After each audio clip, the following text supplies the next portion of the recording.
Traigo un mensaje, tenía preparado para empezar una enseñanza que nos va a llevar quizá varias semanas.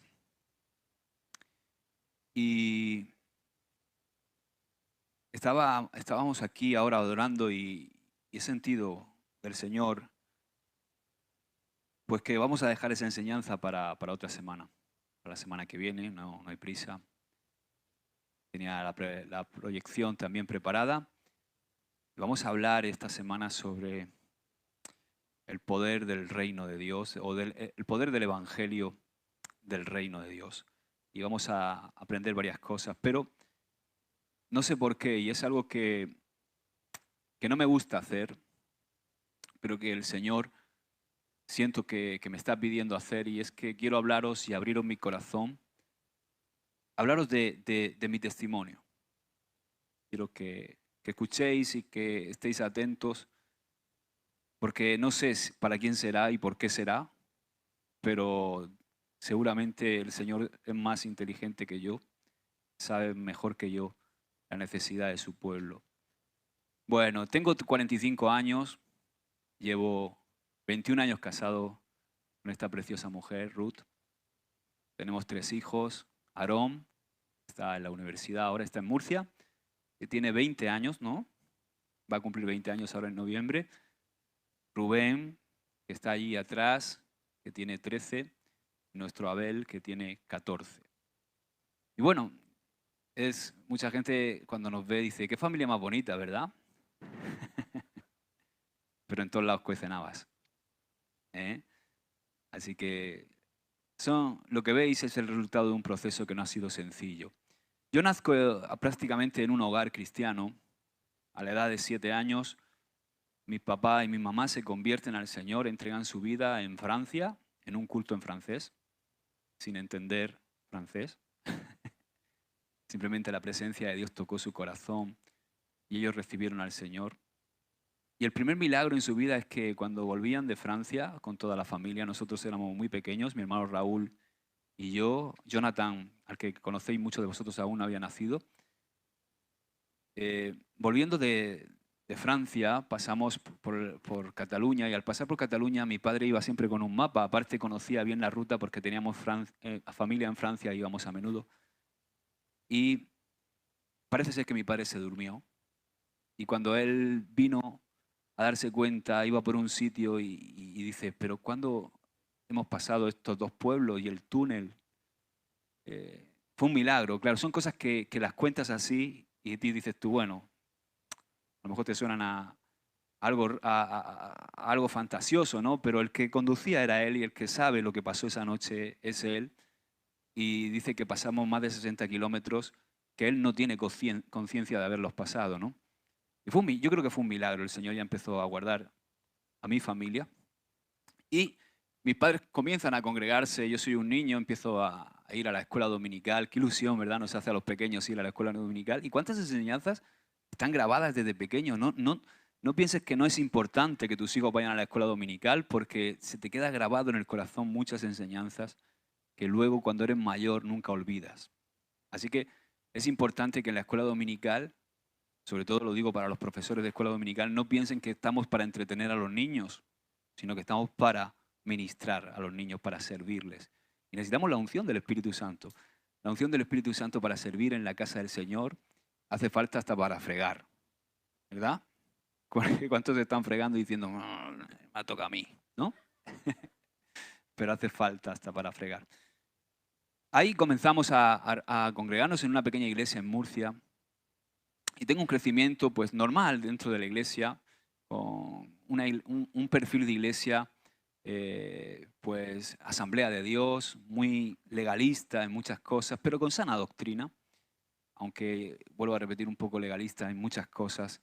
Y mi padre va creciendo también ministerialmente hasta que es apartado como anciano, después como pastor. Pero voy a saltarme ya a mi infancia, que fue una infancia feliz, dentro de lo que cabe. Disfruté mucho del colacao, de la nocilla que me hacía mi madre y todas esas cosas. Y era buen estudiante, estudiaba y era muy deportista. Estaba compitiendo en varias disciplinas, fútbol y ciclismo sobre todo. Y voy creciendo dentro como un joven cristiano en la iglesia, y en un campamento cuando tenía 17 años, recuerdo que en un campamento de jóvenes recibí el bautismo del Espíritu Santo de una forma muy especial. Yo le entregué mi vida por primera vez al Señor, porque ¿cuántos sabéis que Dios no tiene nietos, tiene hijos, verdad? Mis padres eran cristianos, pero yo llevaba de los 7 años pues en la iglesia, pero realmente fue mi conversión. Ese día que nunca vas a olvidar fue con 17 años. Entregué mi vida al Señor. Y a los 2 años, en otro campamento, bueno, el Señor trajo la provisión más importante de mi vida, ¿no? Trajo una chica morena muy bonita en un campamento y ahí nos enamoramos, lo sometimos a nuestros líderes, nuestro noviazgo, ellos nos dieron el beneplácito. Nos dieron el beneplácito nuestros líderes, pero al mismo tiempo mis padres no me dieron su bendición. Es algo que quiero comentar y quiero abrir, ¿no? Mi corazón. Mis padres, yo los amo y sé que todo lo que han hecho mis padres y todo lo que voy a hablar de mis padres, la esencia y el génesis de mis padres siempre ha sido el bien para mí, el proteger a un hijo. Y nosotros los padres tenemos que aprender, porque a veces queremos proteger a los hijos y no les estamos haciendo un bien, sino que les estamos haciendo un mal. Entonces mis padres no aprobaban mi noviazgo con Ruth, porque Ruth estaba en Lorca, yo en Murcia, eso estaba muy lejos, eso era algo que no podía ser. Y entramos ahí en esa dinámica, yo lo voy llevando. En ese momento yo estaba trabajando para la empresa de mi padre, porque era algo casi que me había caído. Yo tenía muchas pretensiones, incluso sueños como joven, era muy bueno en el deporte, tenía incluso ofertas para competir a nivel profesional, pero mi padre siempre decía una frase que yo la entiendo que él lo decía con mucho amor y entiendo porque soy padre, cómo hacemos las cosas los padres, pero él decía, esta empresa la he creado para vosotros. Pero yo cuando lo oía sentía la carga, yo sentía que si me iba a hacer otra cosa, le iba a partir el corazón a mi padre. Y ahí pues yo renuncié a lo mío porque sentía esa carga, ¿no? Es que esta empresa la he formado para vosotros. Y, ¿saben? Es una cosa que yo como padre no voy a hacer nunca. No voy a hacer nunca. No, voy a evitar poner esa carga sobre mis hijos porque ellos tienen... Hay una época donde a nuestros hijos tenemos que guiarlos nosotros. Y tenemos que tomar decisiones nosotros por ellos. Pero hay un momento en que nuestros hijos tienen que empezar a tomar sus propias decisiones. No quiere decir que no estemos ahí a su lado para ayudarles, para darles consejo, para guiarles, pero tienen que ser dueños de su propio destino. Tienen que tomar sus propias decisiones. Así que mi padre, en su afán de darnos lo mejor, cometió ese error, ¿no? Nos puso esa lápida encima. Era su frase. La empresa la he creado para vosotros. Y yo no quería la empresa. Yo quería otras cosas, pero me vi obligado a trabajar para mi padre. Y lo hice con gusto. O sea, fue una decisión que yo tomé con todas las consecuencias. Claro, ahí mi padre tuvo un poder muy fuerte sobre mí porque yo entro en noviazgo con Ruth y quiero casarme con ella. Qué cosa más rara, ¿no? Que te hagan novio y que quieras casarte. Quiero formar una familia con ella, quiero formar un hogar. Somos cristianos los dos, así estamos en la reunión de jóvenes. Yo estoy empezando a ponerme al lado de mi líder de jóvenes a servir ya con varias delegaciones. Tengo ese fuego que tienes al principio cuando eres joven, esa fuerza, ese anhelo por servir al Señor y formar un hogar. Pero mi padre, al ser mi jefe, cometió otro error. También vuelvo a repetir. Entiéndeme bien lo que te estoy diciendo, porque mi padre en su génesis, en su iniciativa, era proteger a su hijo y ayudar a su hijo. Pero yo le digo, papá, oye, que he hecho más horas que el sol aquí. ¿Qué te parece si me pones un sueldo? A ti aquí en la casa no te falta de nada. Ya, pero es que yo quiero un sueldo, yo quiero tener un sueldo, tener mi propia economía, para poder formar mi hogar, para poder... No. Claro, en el fondo ellos no querían a Ruth. Ellos querían otra cosa para mí y no creían que era en el tiempo. Yo ahora cuando veo las fotos con 19 años que teníamos me doy cuenta de que es que éramos críos. Pero ellos cometieron el error ese, ¿no? Otro error. no porque no tuvieran un corazón de protegerme, sino pensaron y dijeron, bueno, a ti cuando te haga falta algo vienes y me lo dices. Y era verdad, yo cada vez que necesitaba algo, mamá, dame, y me daba 50.000 pesetas, vete y cómprate ropa, vete y haz esto, vete y haz lo otro. 50.000 pesetas eran dinero en aquel entonces. Y como 1.000 euros ahora, quizá, ¿no? O 600 euros ahora. Cada vez que yo necesitaba algo lo tenía. Pero claro, no me podía comprar una casa, no podía empezar a pensar en un futuro. Y empiezan unos tiras y aflojas en mi casa, ya cada vez se hace la situación más difícil.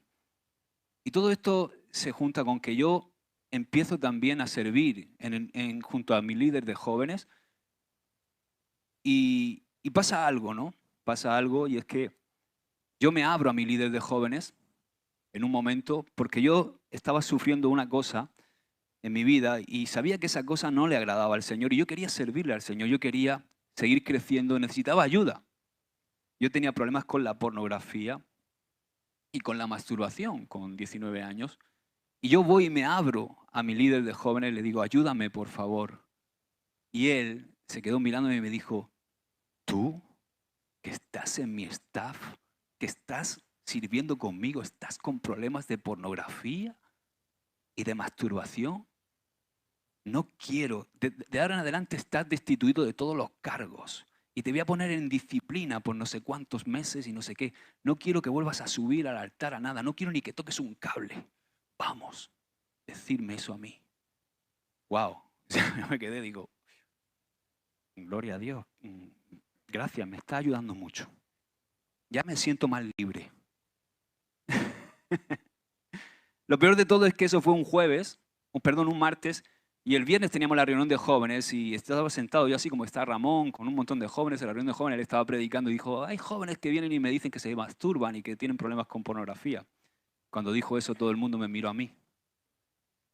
O sea que no solamente no me ayudó, sino que me desnudó delante de mis compañeros, de mis amigos. Y ahí hice, de eso, no sé si ha hecho alguna vez un juramento interno. Ahí, en ese momento yo hice un juramento interno en mi interior. Dije, ok, estupendo. Cuanto me case no me veis el pelo por aquí.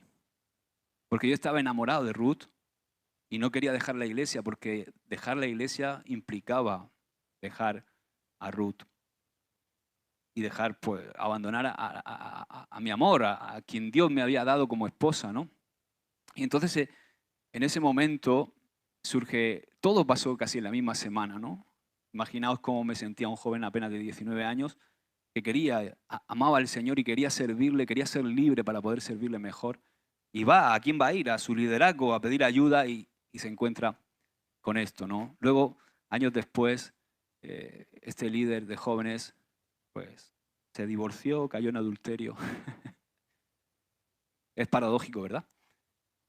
Y en ese momento estalla la Segunda Guerra Mundial en mi casa, con mi padre, por toda la tensión con mi mujer.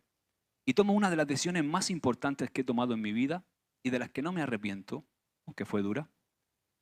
Y fue tomar la decisión de decir, ok, esta es mi mujer. Vosotros sois mi familia, os amo, os quiero, sois mis padres, os honro, pero ella es la compañera que Dios me ha dado y es para siempre. Con vosotros voy a estar 20 y tantos años, pero el resto de mi vida la voy a pasar con ella. Y dice la palabra que el hombre dejará a su padre y a su madre y se unirá a su esposa y serán una sola carne. Y ahí en ese momento, tú me estás deshonrando, sí, pero tuve que tomar la decisión. Y salí de mi casa con 20 años y ya no he vuelto. Esa fue mi salida de mi casa. Me fui a trabajar fuera de mi padre, empecé a emprender mi camino. Mi padre me dijo una frase muy bonita, me dijo, tú sin mí no eres nadie. Pero no se lo tengo en cuenta porque son momentos, entendéis lo que es, ¿no? Son momentos que se dicen cosas que no. Y yo le dije otro juramento interno, digo, ya verás tú si soy alguien o no.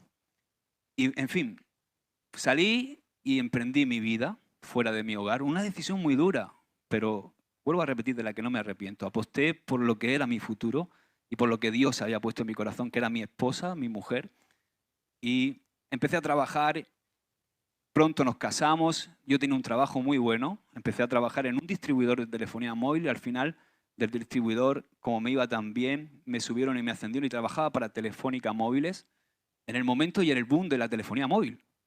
O sea, imaginaros lo que pude llegar a vender y a trabajar y ganar. Estábamos muy bien, recién casados, teníamos una economía muy saneada, nuestra casa en Lorca, nuestro piso muy bonito. Y éramos un matrimonio feliz, estábamos contentos.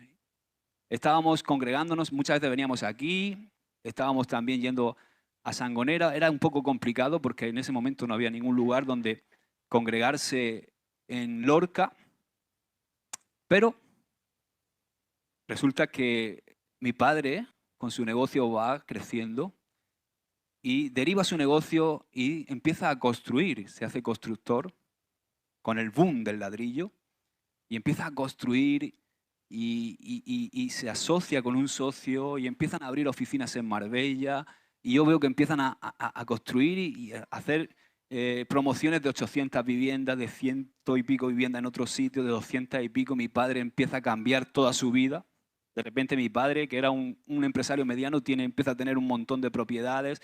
Mi hermano Raúl, que está trabajando con él y que está terminando de estudiar Derecho, se pone a trabajar con él. Y mi padre, siempre que me veía, me decía otra frase. ¿Qué hace un hijo mío vendiendo móviles con la empresa que yo tengo? Y yo estaba bien, estaba bien con los móviles, ganaba un buen sueldo. Os puedo asegurar que era un buen sueldo, ganaba más que ahora. Bastante más. Pero siempre la ambición, ¿no? Y como a veces un padre es como una gotera continua. Como dice el proverbio de la mujer, ¿no? Es como una gotera continua. Los padres podemos llegar a ser goteras continuas. Pum, pum, pum. Y yo estaba bien, estábamos felices. Nuestro Aaroncito había nacido, recién nacido. Empezaba a andar.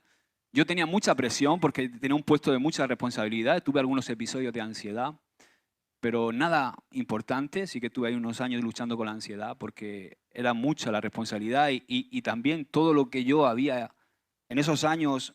Me había casado, había salido de mi casa, no había salido quizá como yo quería. Y en ese momento, finalmente, ya llega un momento en que mi padre me llama una mañana y me dice: quiero que te vengas conmigo, mira el Mercedes que tengo, mira el Mercedes de tu hermano, mira la vida que llevamos, ¿qué haces tú ahí con tu coche de empresa? Digo, pero si yo estoy bien, ya, pero vente conmigo, es mi ilusión, hijo. Y ¿sabes? Yo entendí, digo, ok, papá. Y entonces tomé otra decisión de las que me arrepiento.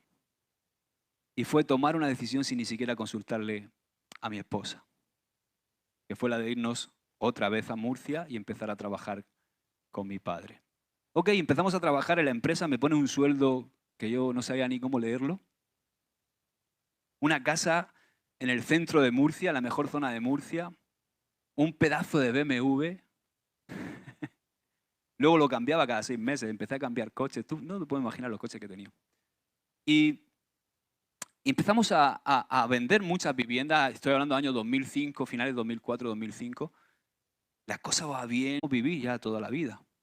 Nosotros, nuestros hijos y quizá que nuestros nietos. Pero la ambición estaba ahí. Yo me veía con 30 años, apenas 29, 30 años, y digo, ¿pero qué voy a hacer? ¿Yo cómo me voy a retirar? Yo lo que quiero es ganar más dinero. Entonces cogimos ese dinero que teníamos, lo invertimos, y invertimos ese y la misma cantidad que nos dio un banco. No solo invertimos en nuestro, sino que invertimos el dinero que nos dio un banco también.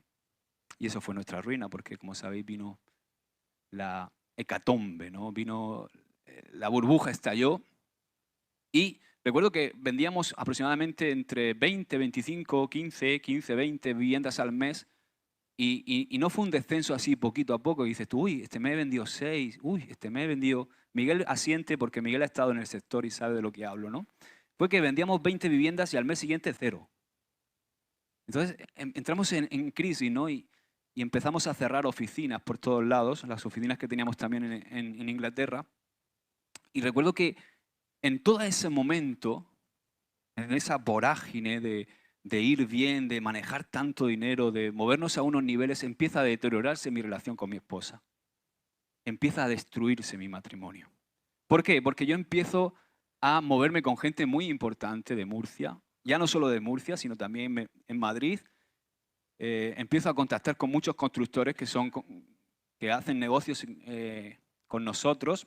Por haceros una idea, en esos años, 2 o 3 años, estuvimos 3 años patrocinando, o sea, nuestra publicidad salía en la camiseta del Real Murcia, en segunda división y en primera división, el año de primera división también. En el estadio de Nueva Condomina teníamos un palco donde traíamos a los ingleses, les enseñábamos un partido de fútbol y les vendíamos la casa. Y también teníamos un palco de 20 personas en el Santiago Bernabéu. Ahí es cuando conocemos también a gente muy importante del fútbol, de Madrid, el Florentino Pérez, ACS. O sea, yo entro en un momento de mi vida que yo parezco un semidios. Voy donde quiera que voy con mi Porsche o voy con mi BMW o voy... Una vez le cambié el coche a un amigo mío de Madrid, le dejé mi M3 y él me trajo un Lamborghini. Estuve una semana entera con un Lamborghini por aquí. O sea, todo vanidad de vanidades y mi matrimonio empieza a romperse porque yo empiezo a rodearme de toda esta gente y esta gente pues empieza a ir de cenas, a salir, a moverse en ambientes de la noche y yo no había tenido juventud. Todo esto, mi relación con Dios empieza a deteriorarse. Yo pensaba que como era hijo de Dios, Dios me tenía que bendecir a mí en todos mis negocios, pero yo no estaba sirviéndole al Señor, yo estaba alejado de Él y mi matrimonio cada vez se estaba rompiendo más hasta que caigo en la infidelidad. Le soy infiel a mi esposa y lo más gracioso de todo este tiempo es que Ruth se mantuvo ahí siempre, en las buenas, en las menos buenas y en las malas. Y si hoy yo estoy aquí, es porque Dios, en su misericordia, utilizó a mi esposa para ser el reflejo de su amor en mi vida. Porque os puedo asegurar que Ruth aguantó lo que ninguna mujer hubiera aguantado quizás, si no es porque Dios le dio la fuerza. Ella me planchaba las camisas para que yo me fuera de marcha. Y cuando volvía a las 5 o las 6 de la mañana había un plato tapadito en la cocina que era mi cena. Nunca me deshonró, nunca me habló, lloró mucho. Yo fui muy cruel con ella, momentos muy duros, pero ella se agarró a que Dios le había dado una palabra cuando éramos novios, de que yo era el hombre que Dios tenía para ella. Por eso yo, cuando aconsejo a los novios que están empezando, es importante que tengan una palabra de Dios, porque el príncipe azul se puede transformar en rana, puede ser a la inversa, y en esos momentos es donde nosotros nos tenemos que agarrar a una palabra de Dios, a saber que fue Dios quien nos unió, a que fue Dios quien te dijo que este era el hombre del propósito. Y ahí Ruth estuvo, francamente, fue usada por Dios. Y si estoy hoy aquí es porque el amor es más fuerte que el odio. Porque si ella me hubiera odiado, que tenía motivos para hacerlo, si ella me hubiera dicho, vete a paseo con tu papá, yo me voy a mi casa con mis padres, con mis hijos, yo no estaría hoy aquí. Pero ella estuvo ahí a mi lado, ella sabía la decisión que había tomado y sabía que Dios le había hablado y que yo era el hombre que Dios tenía para ella. Por eso me hace mucha gracia cuando hay gente que por ahí va diciendo que dentro de la iglesia tú puedes elegir la que quieras, ¿no? Pero yo cuando veo a Adán, veo que Dios le trajo a Eva, no le trajo un catálogo, ¿verdad? Para que eligiera, sino que le trajo a su idónea, ¿no? Por eso es importante saber elegir. La segunda decisión más importante de tu vida, después de aceptar al Señor en tu corazón, es la esposa o el esposo que eliges. Amén. Y en ese momento, ahí, bueno, se quiebra la empresa de mi padre, tengo que enviar a mi mujer a vivir a casa de mis suegros con toda la vergüenza que me producía eso. Entramos en una crisis económica devastadora. Yo tengo 2 trabajos. Empiezo a trabajar en un bar de desayunos que cierra a las 3 de la tarde y luego por la tarde entraba a las 6 a otro que era de copas que cerraba a las 4 de la mañana. Imagínate, ¿no?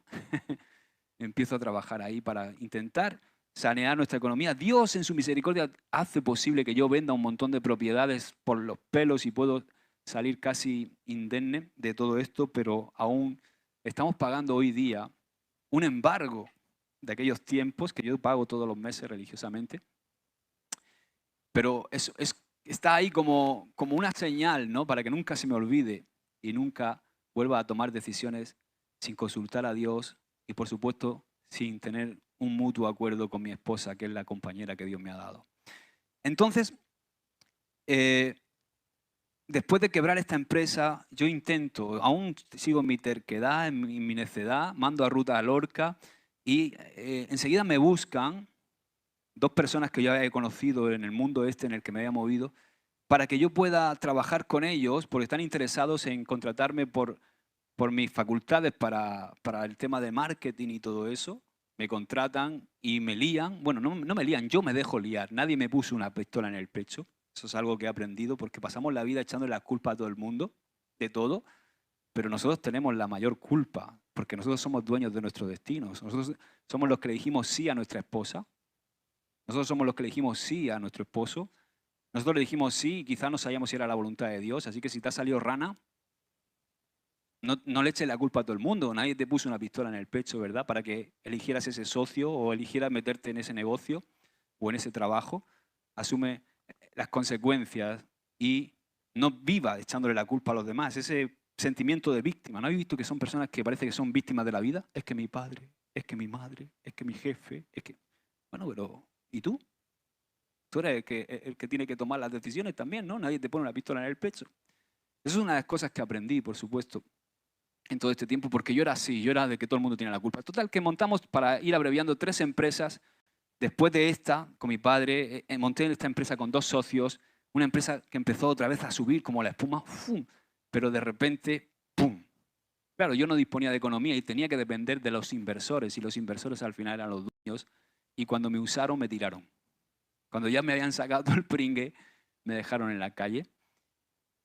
Vuelvo a montar otra empresa, esto ya en Lorca. Todo esto con mucho deterioro en nuestro matrimonio, nuestra relación estaba dañada porque ella descubrió mi infidelidad, pero ella seguía ahí, al pie del cañón. Incluso tuvimos nuestros 2 hijos, Abel y Rubén, en ese periodo, pero yo era, no sé si te imaginas ya el perfil, ¿no? El tipo que estaba todo el día fuera de casa, por aquí, para allá, negociando y tal, haciendo negocios, mujer en casa y no le prestaba la atención a ella, ni siquiera a mis hijos. Yo los amaba a mis hijos, pero no le prestaba la atención. Era un padre ausente, un padre que pensaba que mi labor era traer la economía a casa y poco más, y con eso tenía bastante. Además, uno de mis objetivos era hacerme millonario para poder divorciarme de Ruth y dejarla bien.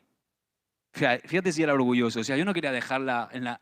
No quiero tener mucho dinero para poder dejar a Ruth, dejarla con una buena pensión y yo comprarme un descapotable y vivir en un apartamento en loft. Me parto. Peter Pan era yo. Sí, señor. Eso con la edad de 31 años, 32 años. No era tan feo como ahora, lo puedo asegurar, y tenía un buen porte y era un ligón. Y ese era mi sueño, o sea, no tenía otra en la vida. Pero llega un momento en que quiebra mi última empresa, emprendo otro negocio, otra vez me engañan, otra vez soy víctima de 2 socios, a los cuales no tengo nada contra ellos, porque sé cómo es el hombre ahora y sé que es su forma de actuar. Sé que el hombre en su corazón mira para sí mismo y no tengo... Por eso no me decepciono ahora. Quizá en ese momento sí, ¿no? Porque cuántas veces nos decepcionamos porque nos han hecho. Pero si es que el hombre en la carne no puede darte otra cosa, ¿no? Nada más que egoísmo. ¿Y cuántos os acordáis del terremoto de Lorca? Qué bueno, ¿eh? El terremoto de Lorca, ¿verdad? Bueno, habíamos tenido un encuentro con Ruth y yo con Juan Carlos y con Vanessa. Juan Carlos y Vanessa son los pastores principales de este ministerio, amigos nuestros desde pequeños.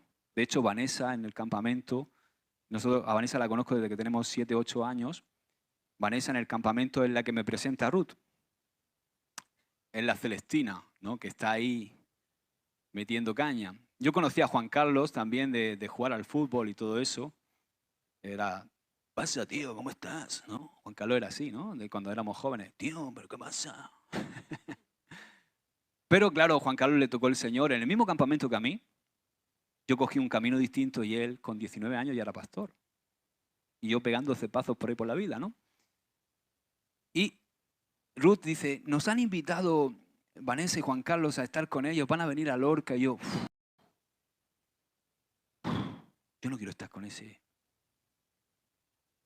Ruth, por favor, ese que empieza a hablarme, que yo creo que no puede ser tan bueno, yo creo que interpreta un papel. Ese que empieza, y me dice amado, a mí amado. Dije, ¿qué amado? Ni que 8 cuartos, eso es de marica, decía yo. Que me perdonen, no tengo nada en contra de ningún homosexual, sí del espíritu que opera en ellos, pero no en ellos. Bueno, el tema es que yo no quería estar, y me dice siervo, a mí eso me da vergüenza. ¿Cómo que siervo? ¿Eso de siervo qué es? A mí déjame tranquilo, yo no quiero estar con ellos, ¿no? Al final que tenemos esa reunión, y la verdad es que Juan Carlos siempre conmigo ha sido un amor y un hermano, un amigo. Y aunque yo no quería ir, de esas noches que al final pues son bonitas, ¿no? Además, recuerdo que Aarón y Enoch iban corriendo por el restaurante, Enoch tropezó y se rompió las palas de los dientes. ¿Te acuerdas? Se la arrancó de cuajo. Y encima de todo Aarón le cayó casi encima, ¿no? Y ya sabéis que Aarón es pequeño. Y ya en esa época era pequeño también, ¿no? Iban corriendo. En fin, para abreviar ya y terminar rápido, ahí tenemos nuestro primer encuentro. Quiero decirte que ellos siempre han estado. Aunque yo estaba lejos, ellos siempre estuvieron pendientes, tanto Vanessa de Ruth como Juan Carlos de mí. Incluso, fíjate, Vanessa fue la que descubrió mi infidelidad. Y lo que más me ministró es cómo Vanessa trató mi infidelidad siendo amiga de Ruth. Porque yo sé lo que hace una amiga cuando descubre la infidelidad con una amiga. Y ese es un sinvergüenza, déjalo, es un criminal de guerra. Lo que tienes que hacer es mandarlo con su padre. ¿Verdad? Pero Vanessa luchó por nuestro matrimonio y le dio buenos consejos a Ruth. Así que doy gloria a Dios porque ya eran sin serlo, ya eran nuestros pastores, ¿no? En fin, tenemos ese encuentro, yo sigo con mis empresas, con mis líos, con mi historia, yo no quiero saber nada de Dios en ese momento. Ruth, ese es ese episodio que cuando os acordáis que venía aquí con Aarón y todo eso, yo la traía, pero yo me iba ahí a, ¿cómo se llama eso? De las delicias. Me iba al Samoa a tomarme una, mientras que estaba aquí. Además tenía amigos por Águilas, porque yo hacía mucho triatlón y me iba, cuando la traía a ella, quedaba con mis amigos y me iba a tomarme algo al Samoa o por ahí. Y luego la recogía. O sea, yo nunca tuve problema en que ella viniera a la iglesia. Pero pasa el terremoto, y el terremoto es ese momento. Muchas veces durante mi periodo con Ruth yo la amenazaba a ella, muchas veces cuando me decía, es que te estás pasando, es que esto no puede seguir así. Yo decía, que me dejes tranquilo, o me dejas tranquilo, me tiro por aquí para abajo. Y ella enseguida se asustaba, porque yo le decía que quería suicidarme, ¿no? Lo decía en broma. Pero ¿sabes qué pasa? Que a fuerza de decirlo, se fue haciendo una realidad en mi vida. Y el terremoto es justamente cuando están haciendo mi cuarta empresa, tengo todo invertido en el área local de Lorca, resulta que viene el terremoto y es una hecatombe. Mi empresa quiebra porque toda la economía de Lorca se paraliza durante 8 o 9 meses. Todo el comercio, todo lo que yo tenía invertido se va a la ruina. O sea, me pillan haciendo, no tenía nada. Y recuerdo que el terremoto fue algo tremendo para mí. En ese momento, cuando sucede el terremoto, nosotros no podemos entrar a casa, tenemos que quedar a dormir en la calle. Son momentos angustiosos porque a mí me pilla a las afueras de Lorca y el barrio más afectado es el de mi suegro. Mi familia estaba en un quinto, intento localizarlos, todas las líneas estaban colapsadas, era imposible. Pasé media hora hasta que los vi. Un poco complicada, ¿no? Ahí me di cuenta El terremoto vino bien para darnos cuenta de verdaderamente lo que tiene valor en nuestra vida.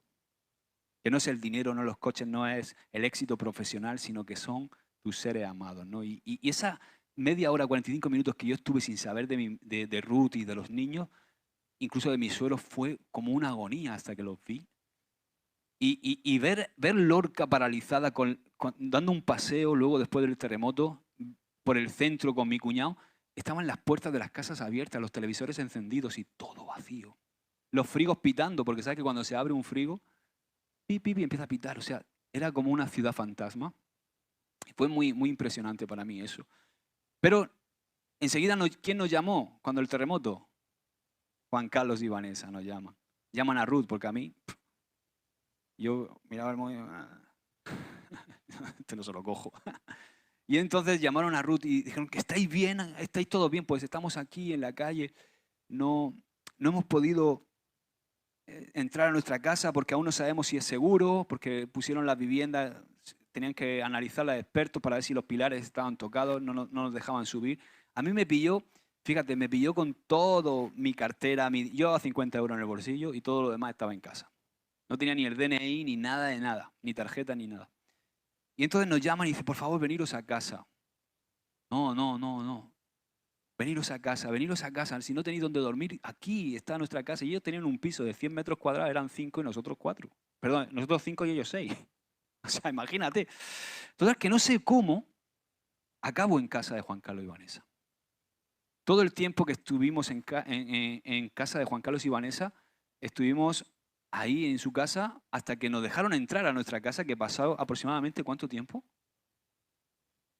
Un mes y medio. No, un mes y medio. ¿Sabes lo que es un mes y medio? 2 familias ahí en una casa, en un piso de 110 metros cuadrados. Ahora, yo sé que tú cuando yo voy a tu casa o cuando tú vienes a la mía, yo puedo disimular muy bien, ¿verdad?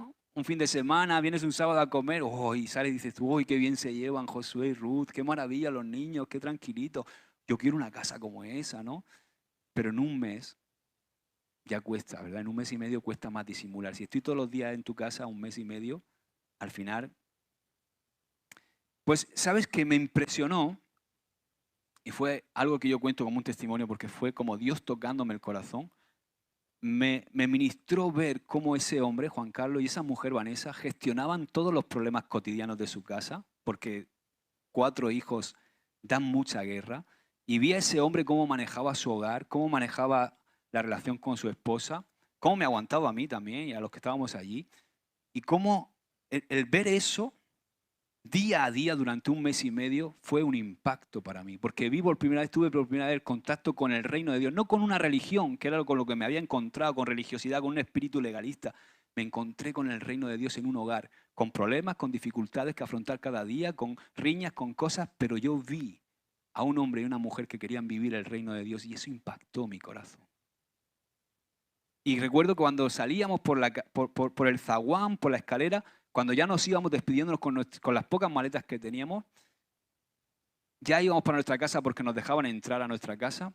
Recuerdo que salí llorando y le dije al Señor, Señor, si alguna vez yo tengo una familia, quiero eso que he visto ahí. Pero yo sé que para mí ya es imposible. Para mí ya es tarde. Por todo lo que estaba roto en mi vida. Total, que vuelvo a Lorca y ahí es cuando me di cuenta de que mi empresa, ya después del terremoto, intento ir a mi empresa a ver cómo están las cosas, cómo están las cuentas, cómo están los clientes, cómo está todo. Y me doy cuenta que voy a quebrar mi cuarta empresa. Y en ese momento es cuando viene ese pensamiento y se hace una realidad en mi vida de quitarme la vida. O sea, yo llegué al convencimiento de que yo era un desgraciado, de que la vida de mi esposa iba a ser mejor si yo no estaba en su vida, la vida de mis suegros, de mis hijos iba a ser mejor si yo no estaba en su vida, que lo mejor que me podía pasar a mi familia y a todo el que me conocía es que yo desapareciera de la faz de la tierra y tomo la decisión de quitarme la vida. Esa mañana llego a lo que era mi despacho porque ya iban a sacarme porque ya no podía ni pagar el alquiler. Enciendo el ordenador y veo el horario de los trenes, ¿no?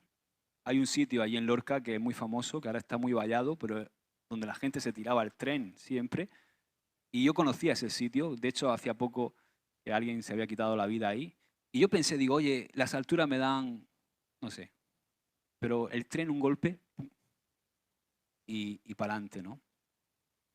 Y tomé la decisión de quitarme la vida. Dejé algo escrito en mi ordenador y como despidiéndome. Y comencé a caminar hacia el lugar donde había aproximadamente 1 kilómetro desde mi oficina hacia el lugar de la vía donde quería quitarme la vida. Ya sabía a qué hora venía el tren. Iba caminando y iba con mi teléfono en la mano. Llevaba un teléfono, un iPhone. Y de eso que vas con el móvil y abres la agenda. Y no sé si habéis visto que con los teléfonos táctiles haces así y los contactos van pasando, ¿no? Toco, toco, toco, toco, toco. Entonces, no sé por qué hice así con el dedo roto. Iba caminando, que un poco más me atropelló un coche cruzando, iba en otra, ¿no? Y el primero que se queda arriba es Juan Carlos Parra. ¡Wow! Y ya me acuerdo, ¿no? De que hacía apenas un mes y medio, había estado en su casa. Y pienso en mi interior, digo, wow, este hombre siempre ha sido un gran amigo, un buen amigo, alguien que siempre me ha dado buenos consejos y un buen ejemplo, ¿no? Y en ese momento no sé por qué le doy al enlace y abro WhatsApp y le mando un texto. No recuerdo bien qué le escribí, pero era un texto como despidiéndome de él y dándole las gracias, porque había sido un amigo. Y recuerdo que él, en ese momento, cuando yo le mando el WhatsApp, él estaba en Carretera de Alcantarilla, en la radio abajo, y estaba haciendo un programa de radio. Él nunca se mete el móvil a un programa de radio, pero ese día se lo metió. Y, y recuerdo que mandé el WhatsApp y no pasaron ni 30 segundos cuando él me contestó. Y sus palabras fueron, ¿dónde estás? O sea, me impresionó eso, porque no me dijo, hola, ¿qué tal? ¿Cómo estás? Y el tarro de crema que siempre llevaba para hablarme, no, sino, ¿dónde estás? Y así entre exclamaciones e interrogantes. Y yo, claro, digo, ¿cómo que dónde estoy? Ahora cuando le mando un WhatsApp estará 3 días en contestarme, pero bueno.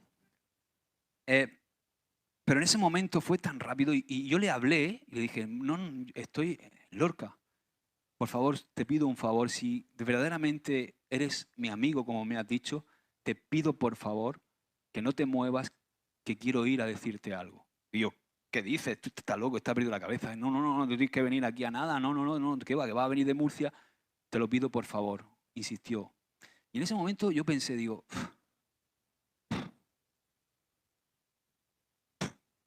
¿qué tengo que perder? ¿Qué me puede decir este hombre? Y dije, bueno, ok, te espero. Entonces Juan Carlos sale de la radio, en aquel entonces estaba en la vivienda pastoral viviendo Marcos Quevedo, el pastor Marcos Quevedo que ahora está en Argentina. Sube y le dice, por favor Marcos, quiero que te pongas tú en el programa de radio que yo me tengo que ir. Y es curioso porque Dios siempre quiere dejar una huella de lo que Él está haciendo. Y en ese momento Vanessa había tenido un accidente con su furgoneta, esa gris que llevaba, ¿os acordáis? La Renault esa que llevaba, Renault Espace. Y Juan Carlos no tenía coche, tenía su coche en el taller, con lo cual no podía venir a Lorca. Subió arriba y llamó a Nelio. Nelio estaba por ahí haciendo cosas, conocéis a Nelio, ¿no? Y dijo, Nelio, ¿me puedes llevar a la estación de Renfe? Dice, sí. Entonces se montó en la moto, en la motito, y desde la carretera de Alcantarilla lo llevó a la estación de Renfe. Y justo en el tren donde yo me iba a quitar la vida, vino Juan Carlos. Esas son las cosas que Dios hace, ¿verdad? Justamente el tren que yo había elegido para quitarme la vida fue el tren que trajo a Juan Carlos. Y recuerdo que yo estaba en la estación, nada más que tenía como una nube en la cabeza. Todo lo veía borroso en ese momento. Y de repente baja él, y sabéis que es menudo, pequeñito. Y se viene para mí, y yo pensando, ¿qué querrá decirme este hombre? Y recuerdo su abrazo, ¿no? Yo, cuando él me abrazó con todo lo pequeño que es, sentí como que me había abrazado un gigante, ¿no? Sentí como una protección, ¿no? Como algo que me estaba protegiendo en ese momento. Enseguida me dijo, digo, bueno, ¿qué es eso que me quiere decir? Digo, vamos a dar un paseo. Me dice, vamos a dar un paseo. Y fuimos por las Alamedas de Lorca y nos sentamos en un banco que le tengo mucho cariño porque ese banco está ahí en ese lugar todavía, por supuesto. Y ahí él me dijo, quiero escucharte. Y en ese momento yo me desmoroné y empecé a contarle todo lo que yo había hecho, ¿no? Y todo lo que yo, el mal que le había dicho a mi esposa. Yo me abrí por completo, le conté todos mis temores, todos mis pecados, todo. Y él estaba así, escuchando y no decía nada. No decía nada. Aproximadamente me tiré 45 minutos, una hora, diciéndole todo, lo mal que me sentía, lo destrozado que estaba, el mal padre que era, mal yerno que era, mal hijo, mal esposo. Y en ese momento yo era un mar de lágrimas. Y él, cuando me dice, cuando me quedo callado, dice, me agarra las dos manos y dice, ¿has terminado? Yo digo, ¿te parece poco? Dice, el Señor me ha dicho que olvides todo eso que te ha hecho tanto daño, que olvides el pasado, y lo único que yo estoy viendo ahora por el Espíritu es el siervo que Dios va a hacer contigo. En ese momento me quedo y yo digo, ¿siervo yo? ¿Yo? Fue la única vez que no me molestó que me dijera siervo.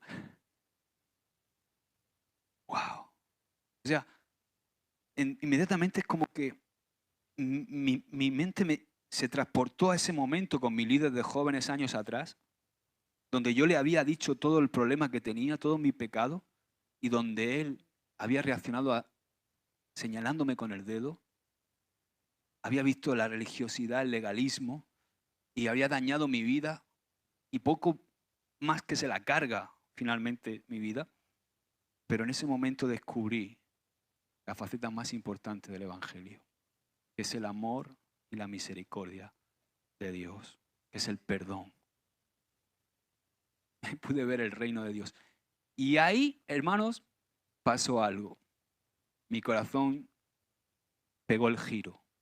Nací de nuevo otra vez. Fue como un renacer y fue un cambio de 180 grados. Mi mujer no se lo creía.